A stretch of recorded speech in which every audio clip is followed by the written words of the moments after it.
Welcome back, everyone, to the Joe and Joe Show. I'm Joe. And I'm Joe, and this is the podcast where we give you the words for your world. We're here to help all you English learners out there with practical, real-world phrases. That's right. Today, we've got a great lineup. We're diving into three big topics. What's new in fashion? How to actually make friends as an adult in 2026. Which is harder than it sounds. Right? And finally, we'll talk about some modern social etiquette. So let's get into it. Joe, kick us off with fashion. What's the buzz?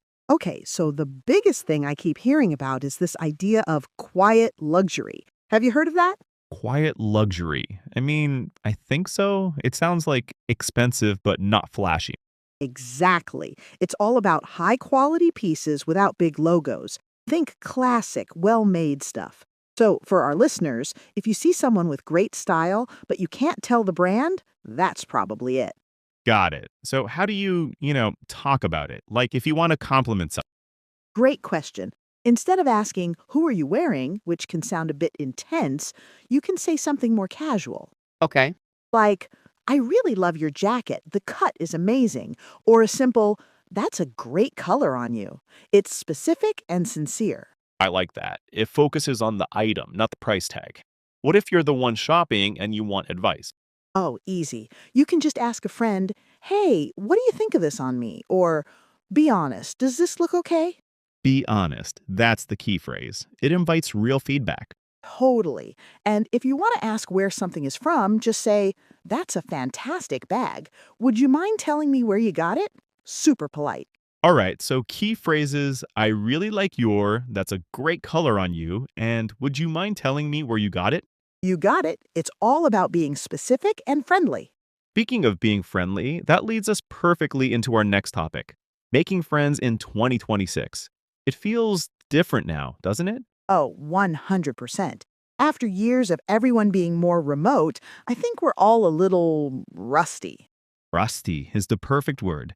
So, say you're in a new place, like a coffee shop or a park. How do you even start a conversation without sounding weird?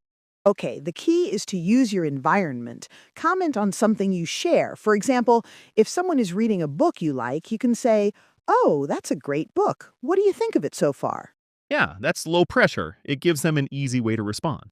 Right. Or if you're at a dog park, "Your dog is so cute. What breed is it?" People love talking about their pets. It's a universal icebreaker. Okay, so you've broken the ice. How do you keep it going from nice dog to potential friend? You have to ask open-ended questions, not questions with a yes or no answer. So instead of, "Are you from around here?" try, "So what brought you to this area?" That makes sense. It invites a story. Exactly. And then the scariest part, making the leap to seeing them again. Right. How do you do that? You can keep it casual, something like, "Well, it was really nice talking to you. I'm new here and looking to meet people. Would you be open to grabbing a coffee sometime?" Would you be open to? I like that phrasing. It's soft. It gives them an easy out if they're not interested.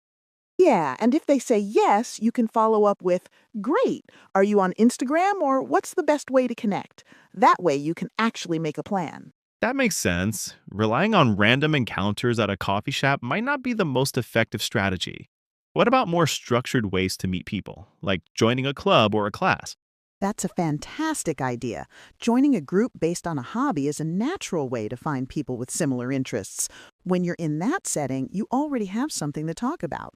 You can say things like, "I'm new to this. Any tips?" Or, "You're really good at this. How long have you been doing it?" So it's about finding common ground, asking open questions, and then being brave enough to suggest meeting again? That's the formula. And this whole thing ties right into our last topic, contemporary social etiquette. Because how you ask and how you respond is everything.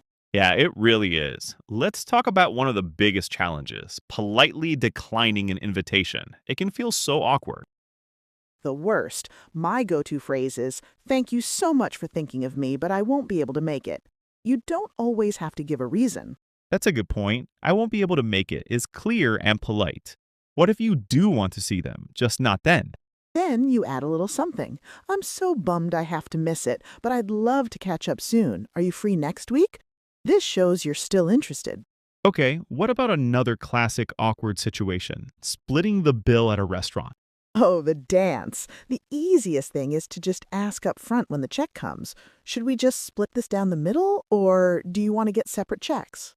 Being direct is probably best. It avoids that weird moment where everyone is staring at the. Totally. And a really kind phrase you can use with a close friend is, let me get this one, you can get the next one. It's generous and keeps things balanced. Love that. One last one from me. Texting etiquette. What's the rule on response time?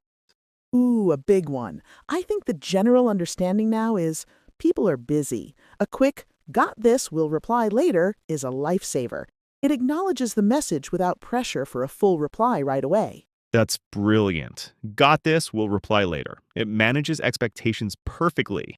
Wow, we've covered a lot of ground. We really have, from fashion compliments to making friends and splitting checks. That reminds me of another area where etiquette is super important: the workplace. We should probably talk about that for a bit.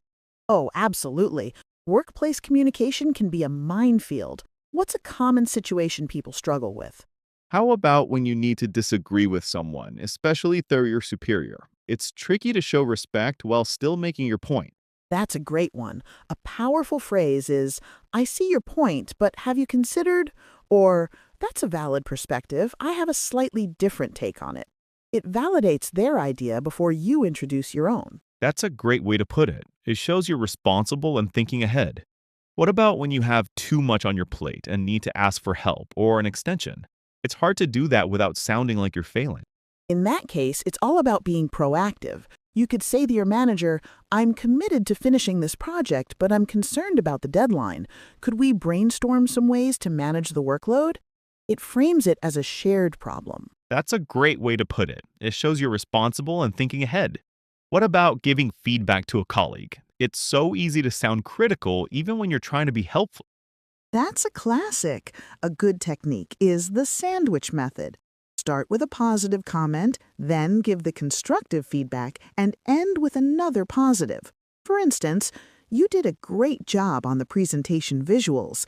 I think the message would be even stronger if we clarified the data on slide 3. Overall, fantastic work.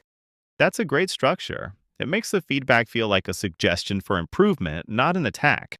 Now, what about the place where most of our work communication happens these days? Virtual meeting.